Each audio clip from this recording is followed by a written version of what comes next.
Well, the feeling right now is already looking forward to the Clásico, you know. I think, football is sometimes a little bit funny because just 2 days ago you had a heavy defeat, you know, a very frustrating, disappointing night.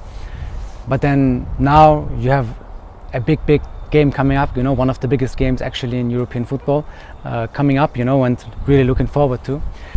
Important is that a game like against Paris, you know, can happen.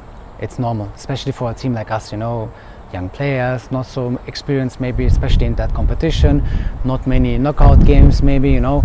And if you look at the knockout games before against Napoli or also the first leg in Paris, we actually did quite well, you know.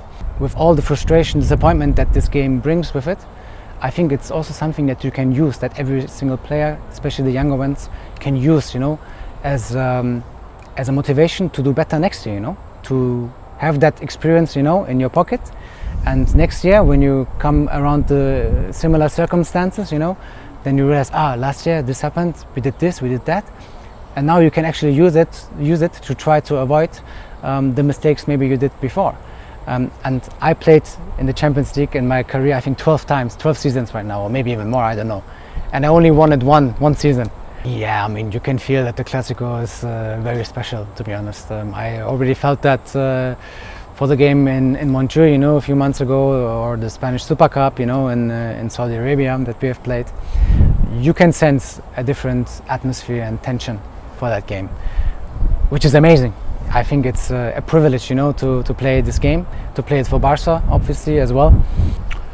Well, I think it was a big privilege, first of all, to score that goal, my first goal for Barca, you know, such a huge game. I wish it would have been a better result at the end of the day, because obviously with that defeat, this goal means less, you know, because you couldn't get the 3 points at the end of the day, and I would have preferred not to score but get the 3 points, of course.